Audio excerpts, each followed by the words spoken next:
God damn, that was fun. I see a couple of people here ready to come back up. Can you guys please put your hands together once again for the next great American spy action star, Dylan O'Brien, the man with an evil master plan, Taylor Kitsch. Whew. Thank you. I'm bringing you water. Oh. Can I get a bigger one? Do you guys have bigger waters? Well, we can find them. Don't worry. And I'm drinking beer because I don't have to be an action star, so it works out. That was a lot of fun. That was a lot. Like, I mean, for me, I don't know if it was fun for you. It was fun for me to watch it. I can watch myself anytime, any place. It's incredible, really. Yeah, we were hoping we'd be able to get to do back-to-back viewings. Yeah, they told exactly. us no. Which was weird. Well, it was weird for you to ask. What they didn't actually No, ask. was It wasn't weird. It wasn't weird. Everything Not was to fun. us. So talk about taking on this role of Mitch. Me or Taylor?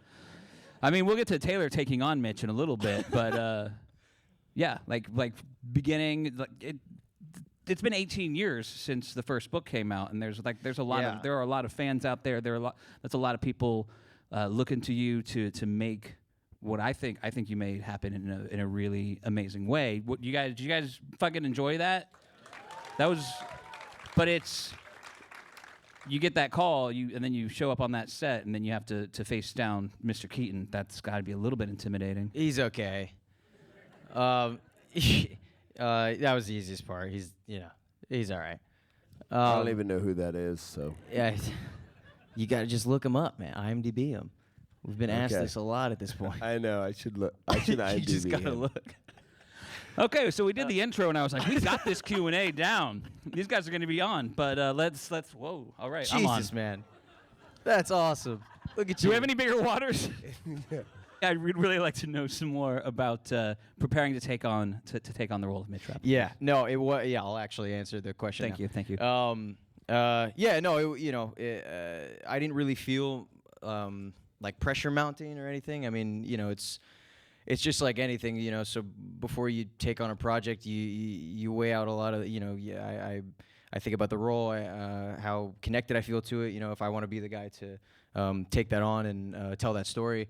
And at first it's nothing that's even gonna, unless you make something of it, it's not gonna continue. So I didn't feel pressure of like a franchise or anything like that. You just kind of focused on the work that actually, I guess, luckily distracts you from all that until now when people start saying that to you and it's coming out. So now I feel pressure, which is awesome. That's okay. What about the connection to the role then? I thought this was interesting. I always thought this was, when I first read the script, I thought it was a really fresh take on a character like this. Seeing how a guy can go from just being a regular guy and having something happen to him in life that changes him. And seeing how he got there, I've always felt like we've seen a lot of these characters before, assassins, CIA ops. You don't always get to see how they kind of make their way there. And I've always thought this guy's path was really interesting, and realistic too. I feel like there's something to that that's pretty authentic. Someone kind of having something in their life that drives them to kind of take that path. Can you tell us a little bit about the filming of that opening scene? Because it was really visceral and terrifying. And how did it feel on set? Yeah, how'd that work, by the way? How's the opening? Okay. I'm asking for genuine feedback, so you don't have to feel the need to applause. I think that was there's some applause, but there's also some people that are like, that was terrible because we were really into that scene, and then it felt real and terrifying. And yeah, I mean, it was always. I always felt like it was a really strong opening. That's the hook, and I really wanted you to see a different person in the beginning, and then you're with the rest of the film. You see how that kind of changes him, and you're with him every step of the way. I always like the subjective idea of kind of being with him throughout that whole sequence, staying with him, have it being a stitched oneer all throughout. It took about a week to shoot in Thailand. all of those shots, those oneers, were kind of stitched together, like how we say, and took about 5 full days of just kind of doing those individual setups, getting all the way to the end. Actually, if you notice the sun, there's like 8 sunsets in the whole sequence because we were always. You didn't notice that, did you? Stitched sunsets. That was the opening pitch. We want to stitch together a lot of sunsets. But no, I always felt like that was a really powerful way to open, and something people can relate to, feel afraid by, and understand where this guy's coming from. Then when you see him again a year and a half down the road. Yeah. Taylor, did you understand where your guy was coming from, do you think? Is that what brought you into No this? idea. Actually, literally no idea. No. Yeah, I think, there's a catch-22 with Ghost not being in the books. And then as an actor, creatively being able to build him from the ground up. I was very spoiled in the sense of Lorenzo, who produced it, and Cuesta kind of giving me that freedom. But it really just... I was fascinated by the trauma of it and what that represents and how subjective that is in the sense of how someone reacts to that trauma to ground themselves into creating such a vengeance, such a revenge, such a, I don't know. I think that fatherhood, that mentor figure of who Keaton was or represents to him is everything. And I think that goes down into that scene with him, that's... Really, for me, I kind of just, that's everything for Ghost, is that scene with Keaton of you hear why and what he's doing, and truly that's why I signed on in the sense of motivation and just a different broad strokes in the sense of what a villain is to these kind of films, and to make it personal. I mean, I know Dylan and I would love to have more beats together. I think there's these same kind of paths, of just trauma on both ends and also being raised through this program. I think I love that part of it, and that's what really attracted me to this whole relationship and how these guys react to it. And your showdown scene on the boat. How was that on God set? damn. Fuck. That hurt. Yeah. I remember the next morning after just the first day that we did it, and there was a lot of days that it took. We were both just texting each other the body parts that we couldn't move. So the texts were just like neck, ass, legs, neck, ass. It's awful. Forearm. Huge forearm bruises. Forearms?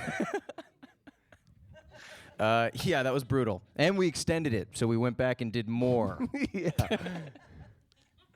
I heard that you guys also had a lot of different military specialists on set and chiming in and helping to make sure that everything was accurate. Was there anything that they brought to a scene where maybe it was going to go one way and then it went another way, or anything that you learned from any of them? Yeah, we used these. I mean, we had. We used those. They were our ultimate resources. As far as trying to make this as authentic as we possibly could. I mean, all we did was go to. Yost was his name, actually. He's ex-Navy SEAL, 15-year CIA op vet, and whatever. he's an amazing dude. And I mean, sometimes I mean, something would be created out of a scene purely from him, and how he knows these guys train and what would be realistic. The whole gun sequence in the beginning with Mitch training himself at a gun range. You see other guys shooting there, but it was Yost's idea for him to be taking himself through a timer and a full tactical, weapon switch and moving up on a target and multiple targets, and you're not supposed to do that at a gun range. And I always, always thought that was a great idea. Made that scene great, and real, more importantly. Yeah. And we have a lot of veterans in the audience. I think here in Awesome. Austin, I think we have veterans that were granted tickets in markets across the country. So they also are going to be able to ask questions in just a couple of minutes too. Using either we have a microphone set up over here by Katie. Are we going there right now? Not quite. Oh, I have a tidbit with Yost, which I love. and you probably won't, but it's worth saying. So we feel pretty comfortable doing the weapon systems, as luckily Yost trained with a lot of guys that trained me on Lone Survivor, which was this war film, and and I remember going to set, and I said this earlier, but there's a couple guys that were like local hires, which is never really a bad thing, but can be sometimes. And they would try and just literally cut in front of you on camera. If you're doing like, if you got some verbiage or an intense scene or whatnot, just to kind of milk their footage and think that they're going to be on camera, which is fucking awesome. On the day, especially when you have 3 pages of dialogue and this guy's trying to cut in front of you. I love that. He's being sarcastic. Yeah, very. Extremely. So Yost would be there on the day. Yeah, there you go. There's this. That's what I'm talking about. Maybe a couple moves with a gun that would ensue something. Your big monologue. Yeah, you had a 3-page monologue talking about like life, and there he goes. Right? Oh, he's coming back. Hold on, let me just pause, take a breath, and he's back again. Wow. Okay. But Yost was kind of the beauty and all that I really wouldn't have to be the bad cop in that, and when they'd cut, I'd kind of literally, sprint to Yost to see if he saw that on camera, and he would be like, yeah, I got it. But a lot of the times, you want your henchmen to have some kind of fucking education with guns. So you're not like, wow, that guy's just a rookie. You know what I mean? Like, this whole scene's ungrounded now, So I'd go to Yost and I'd go, hey, did you see rookie 1 through 6 in the background there? Guy was reloading a fully automatic with, like, it's already been loaded. He cocked it about 18 times. Did you see that? So he would go in there and have a good word with them. So long story made long at this point, but he would go and have a word with these guys and help my henchmen be real henchmen. So I love Yost. Yost actually makes a cameo in the movie, the guy who pulls me off of Mansur at the beginning. I didn't know that, by the way. That's cool. Yeah, I just told Taylor while we were watching it. And he's such an ox. Like, he has so much strength that he's the one who, kind of detains me. And I literally choked you out. I blacked out on 2 of the takes, and on one of them I was like, okay, well, that was accidental, Yeah. Blood chokes can get carried away, and but then the second time I was like, all right, you really gotta give me a lot less, man. This is me tapping out again. Yeah. And then he's just the sweetest dude. Like, he was like, oh my God, I'm sorry, am I making you go? I was like, yeah, I'm gone. Like, at the end of the scene, I'm just hanging on him. He's like, yo, really good, man. You really committed. Damn, he's good. Yeah. That was a take. Acting. Yeah. Hey, we have a monitor down here that says Oh, damn. It's about time for some questions from Twitter. So Which means like so much, by the way. So just much. Twitter. Well, just fucking bring it. It's not just all of Twitter. There's people using the hashtag. Oh, and okay. Then, There's a hashtag there's a now, hashtag, so it's fine. we're safe. And then we'll Oh, also jeez. let a couple of people line up over here behind Katie. Look at the number of the first one. Jesus, this is our first question here. This is the This guy is you you. don't know. What was it like? We're screening these, right? What was it like working with Batman? We haven't gotten this one yet. Christian Bale was Literally, not I in the can movie. see Christian Bale's in the fucking on background. his Twitter account just being like, did it get through? Oh, we'll try again. Hold on, I'll retweet it. All right, that was a really good answer. Okay. From What about- M. Keaton, hashtag Batman Forever. Not even concealing Wow, that was blatant, Mike. Anyhow. What was it like working with Birdman? Come on. No. it. Beetlejuice. That's actually... All right, we'll do another one and then we'll go over to the microphone. This one was the training for this role difficult for either of you? Dylan, how is playing such a more adult role? Ooh, whoa, called out.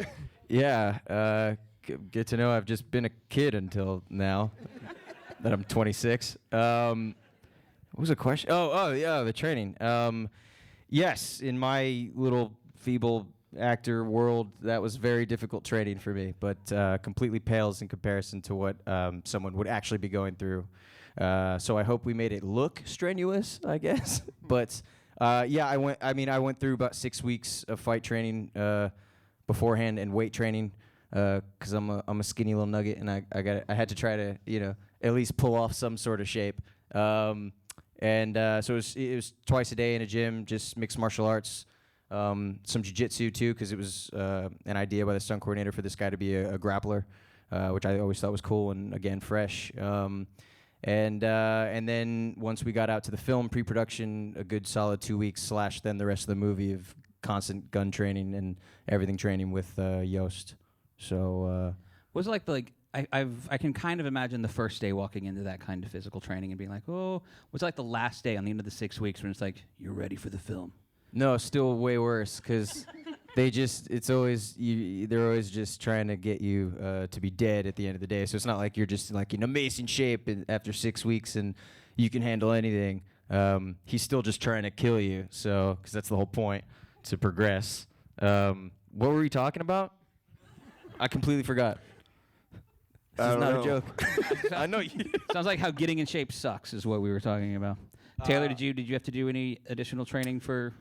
I was spoiled because Ghost is kind of his own entity, so it was literally Yost would be like, knock on the trailer and be like, hey, you want to go just breach some rooms and see what happens? Shit, yeah, let's go do some gun work. So we'd go in this old warehouse. I would see some of those losers that trained, that were trying in the same group as Mitch. Which got a ton of screen time, those guys. Wow, that's mean. That joke didn't land. Just to me. We thought it was fun. So yeah, anyways, I'd literally go work with Yost one-on-one, doing, room breaches and all the talk and candor that you get with all that, and I was spoiled, man. So I had done a shit ton of training with Lone Survivor, so I was comfortable with the M4 and the. Well, you basically saying he didn't have to do anything. I had to do nothing. I was fucking awesome right at the get-go. You were calling out the people in the background. I was like, yo, do you want to go fucking train, or do you want me to train you? Here we go. No? All right, let's go eat some cheesecake. That was verbatim. Trying to kill you at the end of every day. We have a question at the microphone over here. Yeah, as a physicist, I have one question about the end of the movie. Oh, damn. Yeah. No. Oh no. You ready for this? I'm your right guy. So not ready for this. Let me take this question then. No. It's for Dylan. Go Dylan, ahead. When you come out of the water at the end of the movie, Uh-huh. right? There's a scar. Is that real? And if it is, can we see it? Oh, So it's a ulterior It's a motive. burning question. An ulterior motive. Where's right the there. scar? It's On my like- face? No, it's well. Oh, the bullet. Yeah, yeah. breastplate. The bullet scar from the beginning, right here, right? Yeah. It is not real. Prove it. Yes. I see what. Yes. You know what? I just figured out what's going on here. It's okay. I really. You're trying to ask me about my scar. I am. You're like, no.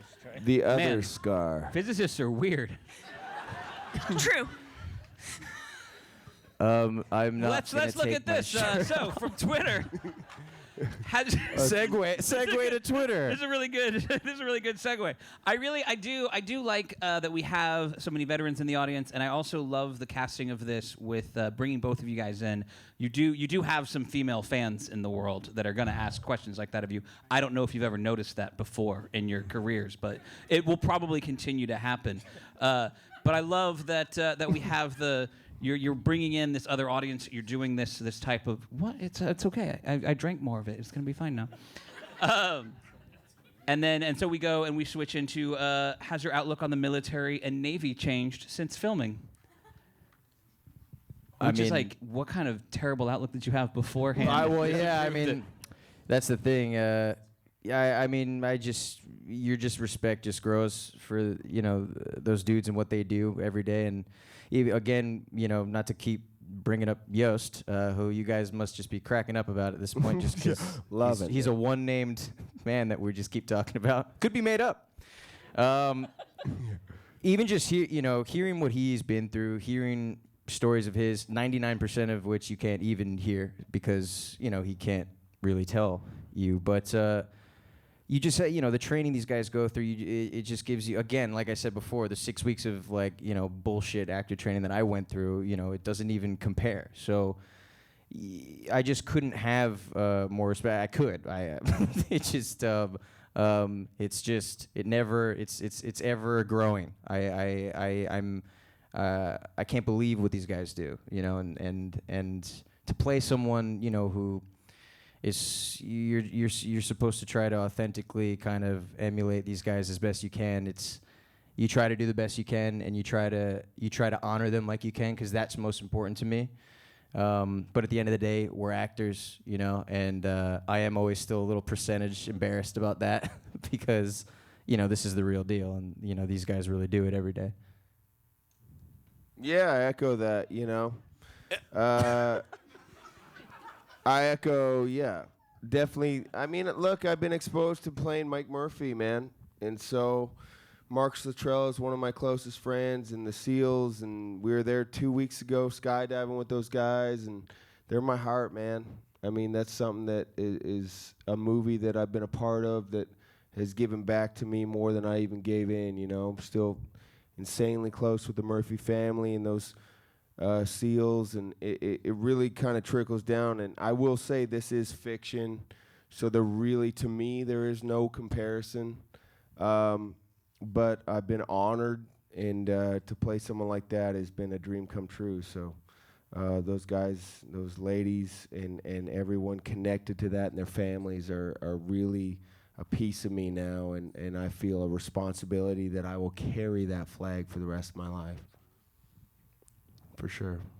So we have one last Twitter question, which we'll see if it's it's not a strange segue. Oh, Mike Keaton. Here we go. There we go. There, hashtag Mike Keaton. What was the most difficult fight sequence? Boat scene for me by far. Yeah, what were your other ones? I didn't have any.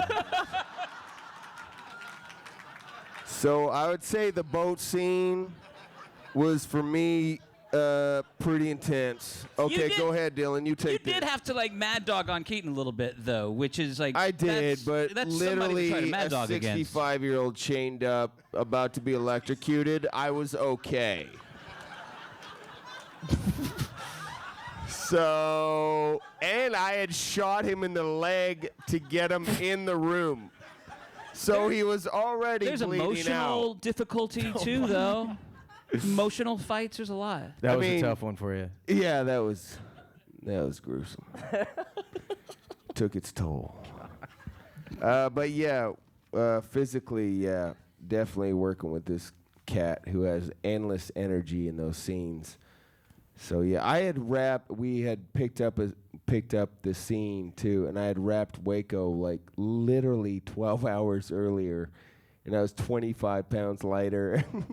And I'm in London, and he's gained my 25 pounds. No. But, yeah, going back to shoot that was no joke. So, yeah, that scene for sure. Even reading that scene was tough. I'm like, I don't get it.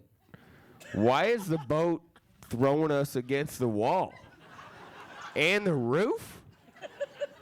Wait, a fucking wave? Boat was going pretty fast. That's 80 miles an hour. That was no joke. So once we saw how we were actually going to do it, I was all in. But it beat the shit out of us, that's for sure. Yeah. Well, it was clearly your easiest fight, Dylan. So what was the most difficult one for you? Every other one. That one was cake. Yeah. The one Taylor did was cake. No, that was tough. The bodyguard fight, I think, is tough. Mitch's first kill, that was a big one too. Yeah, I know. I'm just beating the shit out of people throughout the movie. They're all, it was my first time doing fight choreography like that, lengthy fight choreography. So it is a challenge, and it's really a dance. It's like we're partners dancing. Yes, we are. Very viciously, and That's what I'm talking about. that's that.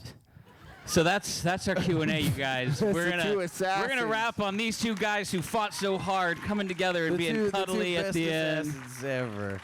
Thank you guys so much for coming out. Thank you so much. Guys so for much. coming Appreciate here the and letting this support. audience be part of this. This was incredible. Thank you to CBS Films and Lionsgate. And if you had a good time, make sure you share it on your social media. Make sure you start a new blog just to talk about how much you love it. It comes out September 15th. And tell your friends. Thank you for coming out. Thank you, Thanks, guys. Thank you for coming to check it out.